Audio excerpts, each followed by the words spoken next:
One week after the funeral, Margaret sat across from her son and his wife in a boardroom that smelled like leather and ambition. The mahogany table between them was polished to a mirror shine, cold and impersonal. Her husband had been gone 7 days, and already the air in this room felt transactional.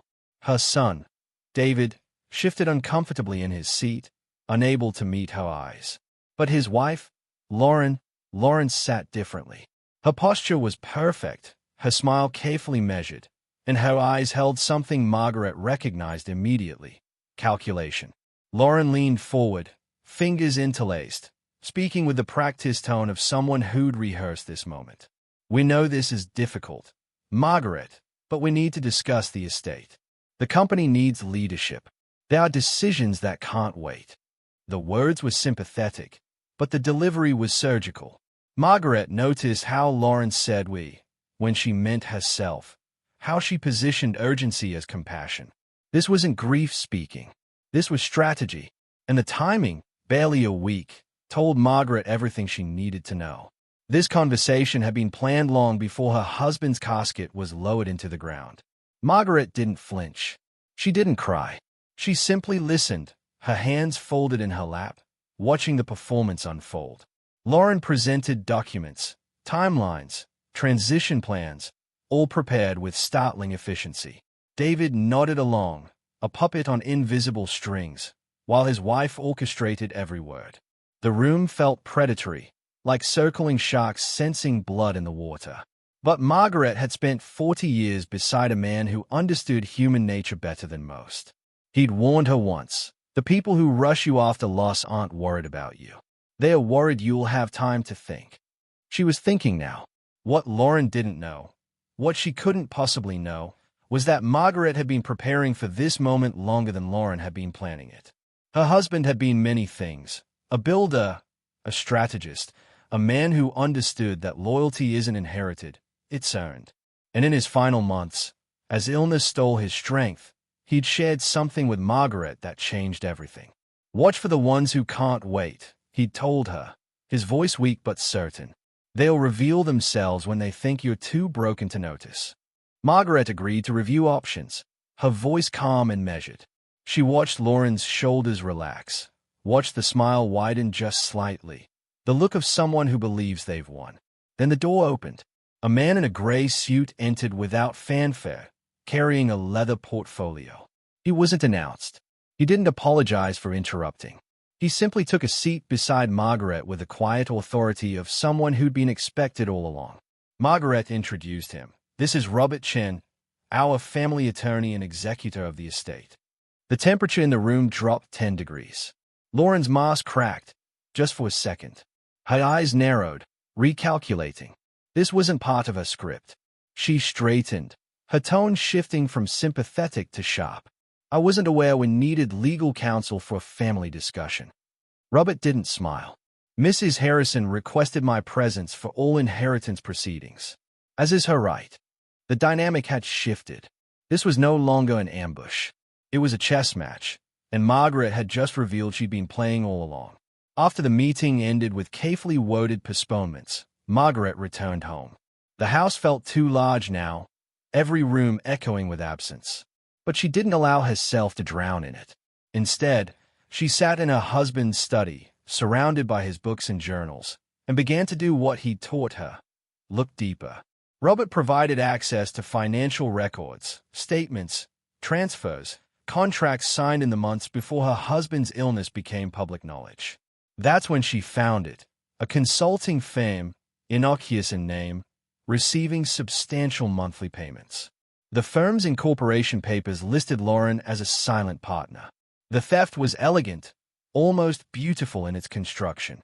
Monthly transfers disguised as legitimate business expenses, routed through enough layers to seem routine. But Margaret's husband had built his empire by noticing patterns others missed, and he'd taught her to do the same. The amounts were significant but not alarming individually, designed to hide in plain sight. What Lauren hadn't anticipated was that a dying man might spend his final months auditing his own legacy, protecting the people he loved from the people he'd learned not to trust. Margaret didn't confront anyone. Not yet. Instead, She made a choice that Lauren would never understand. She let it continue. She played the grieving widow, distracted and overwhelmed, allowing Lauren to believe her strategy was working. Every transaction that followed became evidence. Every confident smile from Lauren across the dinner table became documentation of intent. Margaret understood something fundamental about power. Sometimes the strongest move is letting your opponent think they're winning until they're too exposed to retreat.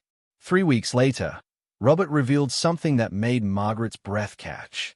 Her husband hadn't just discovered the theft. He'd anticipated it. Before his death, he'd established a provision, a sealed clause within the trust that would activate only under specific conditions. The document sat in a safe deposit box, untouched, waiting for a trigger that he'd defined with painful clarity, evidence of financial betrayal or manipulation by any beneficiary attempting to circumvent the established succession plan. Margaret held the unopened envelope, her hands trembling. This was a husband's final act of protection, written in the weeks when he could barely hold a pen, when every word cost him strength he didn't have to spare. The provision wasn't just legal strategy. It was love translated into foresight. He'd known exactly what would happen after he was gone, and he'd made sure Margaret wouldn't face it alone. The weight of that, his care extending beyond death, broke something open inside her. But she didn't cry. She straightened her spine, opened the envelope, and read. The second meeting was announced as an emergency board session to finalize estate matters. Lauren arrived early, dressed in elegant black, her demeanor suggesting she viewed this as a formality before her coronation. She'd spent the weeks since the funeral consolidating support, whispering concerns about Margaret's ability to lead, positioning herself as the logical successor. David sat beside her, increasingly pale, a man caught between the woman he'd married and the mother he'd underestimated. Margaret entered last, Robert at her side, carrying a box of documents that hadn't been there before. The board members, men and women who'd built this company alongside her husband, watched with careful neutrality. Lauren began her presentation, polished and professional, outlining transition plans and leadership structures. She spoke about legacy and responsibility, using Margaret's grief as evidence of incapacity. It was a masterclass in manipulation, and Margaret let her finish. Then she nodded to Robert. The documents came out methodically. Bank statements, transfer records, incorporation papers, timelines that showed the consulting firm had been established 2 months before her husband's diagnosis became terminal. Each piece of evidence was presented without drama, just facts arranged in devastating sequence. Lauren's face transformed, confusion, then recognition, then fear. She tried to interrupt, her voice rising. This is ridiculous. Those are legitimate business expenses. You're so lost in grief you're seeing conspiracies. But Robert continued, his voice steady, presenting correspondence her husband had saved. Emails discussing accelerated timelines and leveraging the transition period. Text messages between Lauren and her business partner about managing the widow until control transfers. The words hung in the air, ugly and undeniable. David's face drained of color. Several board members shifted uncomfortably. The predator had become prey, and everyone in the room could see it happening. Then Robert revealed the provision. The sealed clause her husband had prepared wasn't about money or control. It was about truth. The trust stipulated that any beneficiary found manipulating estate proceedings or misappropriating company resources would be immediately removed from succession, their shares redistributed according to the founder's original vision. But there was more, something no one had expected. A previously undisclosed heir, a nephew Margaret's husband had mentored for years, named as alternative successor if the primary line proved compromised. Lauren's world collapsed in real time. She'd never controlled the board. She'd been playing a game whose rules she didn't understand against a man who'd written the rulebook from beyond the grave. The manipulation, the theft, the performance, all of it documented, anticipated, and counted before she'd even begun. Margaret didn't gloat. She didn't raise her voice. She simply let the silence stretch, let the truth stand on its own merits.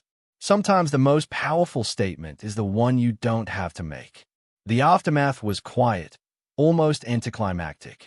Lauren was removed from all company positions, her shares revoked per the trust provisions. Legal consequences were pursued through proper channels, without spectacle or revenge. David faced his own reckoning, choosing eventually to step back and rebuild whatever integrity he could salvage. The board, relieved and sobered, moved forward under new leadership. The nephew no one had known about, a man Margaret's husband had been grooming for exactly this possibility. Margaret stood in her husband's study weeks later, the crisis resolved but the absence still sharp. She understood now what he truly left her. Not the company, not the wealth, not even the satisfaction of justice served. He'd left her foresight, the gift of seeing people clearly, of understanding that love sometimes means protecting someone from battles they didn't know were coming. She touched the photo on his desk, his face smiling back at her from a simpler time, and whispered, "Thank you. Not for the money, not for catching the thief, but for knowing her well enough to understand she'd need to stand on her own, equipped but not coddled, prepared for the moment when grace would require strength." The daughter-in-law had revealed herself, just as her husband predicted. But in doing so, she'd revealed something else, that even in death, real love finds ways to protect. And some legacies can't be stolen, they can only be earned.